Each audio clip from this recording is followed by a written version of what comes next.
joined by my colleague, John Tanza Mabusu, host and managing editor of VOA's South Sudan In Focus radio program. Hello, John. Hello, Shaka Sali. How are you? I am terrific. Talk to us about the latest developments from the ground back in Juba. The latest development from Juba is that there is a security dilemma. The government is facing a very, very serious security dilemma from all fronts. If you take the areas one by one, in what used to be called Central Equatoria, there's been reports of fighting in Yei, in Morobo, in Lanya, and this is a corridor of areas leading to the border with Uganda, and a lot of people have fled the area. They are now in Uganda, in northern Uganda, in a place called Arua.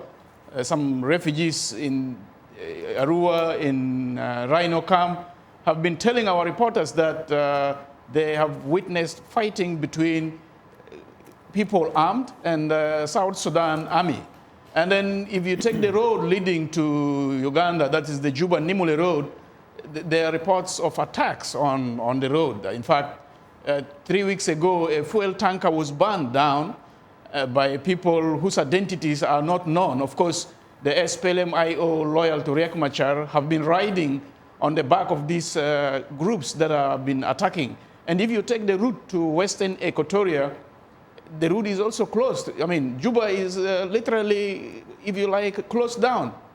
But wait a minute, the first Vice President, General Taban Dengai himself, was here.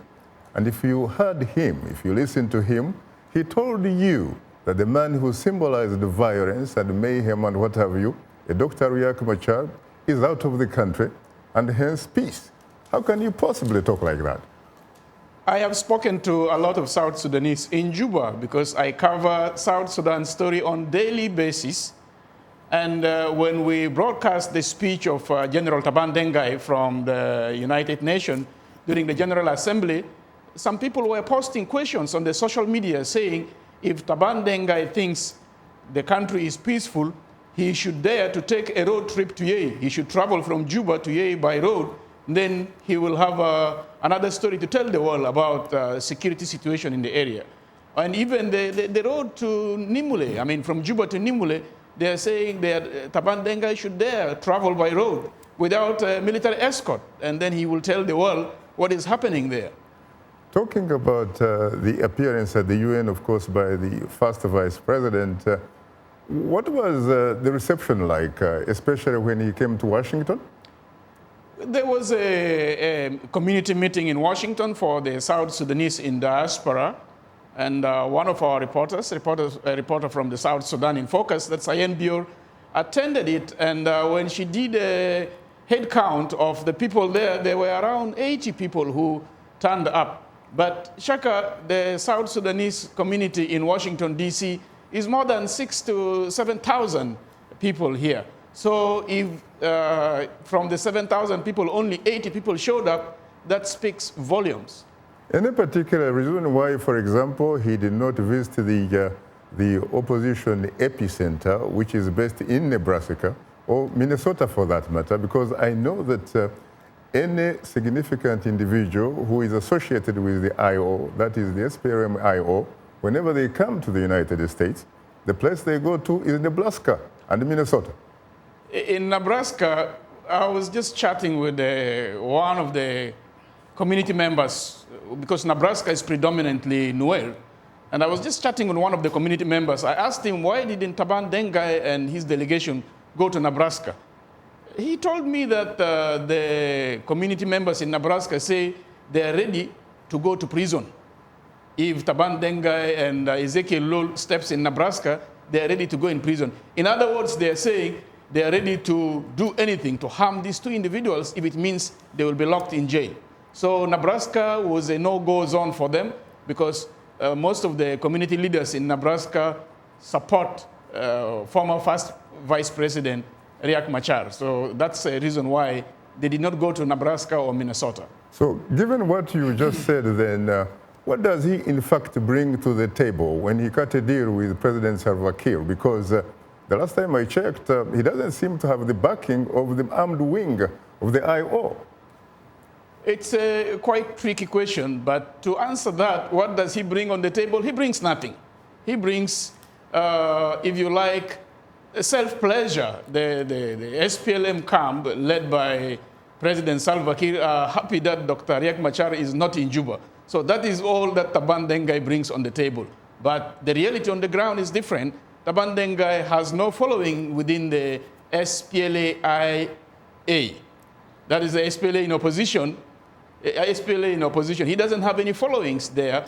And for you to really command respect in South Sudan, in South Sudanese politics, which is highly militarized, you have to have a backing of the military. So Taban Dengai, without any backing in the military, brings nothing on the table apart from making President Kiir and his supporters happy that Dr. Riek Machar is not in Juba.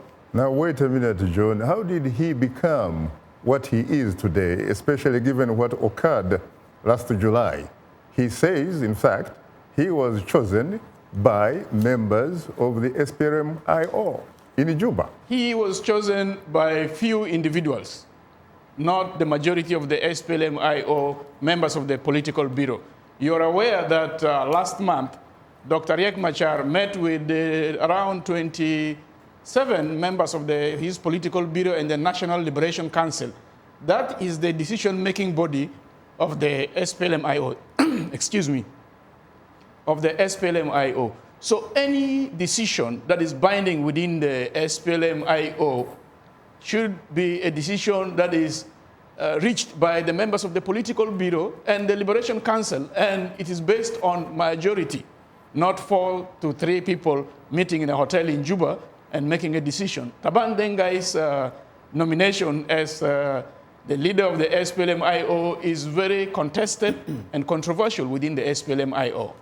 Are you suggesting that despite the fact that that group included, for example, the deputy chairman of the SPLM-IO and the secretary general, did not really have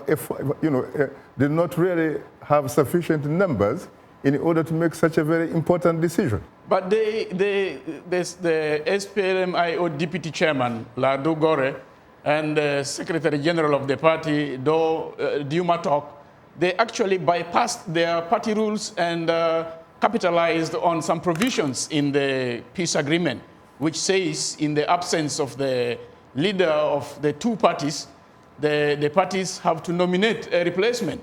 They bypassed their party rules and used the agreement as basis for their decisions to present Taban Dengai as their preferred candidate for the position of the first vice president. What about the fact that the chairman of the SPLM-IO, Dr. Riek Machar, at that time was reportedly missing in action, and in fact, he spent 40 days without talking to anybody? He, according to the reports that were coming from Juba, Dr. Riek had no choice but to leave Juba because he was attacked from the air and on the ground. And for him to have stayed in Juba, it would have even worsened the situation because in the event, God forbids, if Dr. Riek was killed in Juba, South Sudan would not be what it is today because he has followers, he has a huge following in the country, and his supporters will not take it hands down. Well, thank you so much, John, for your insight. My pleasure.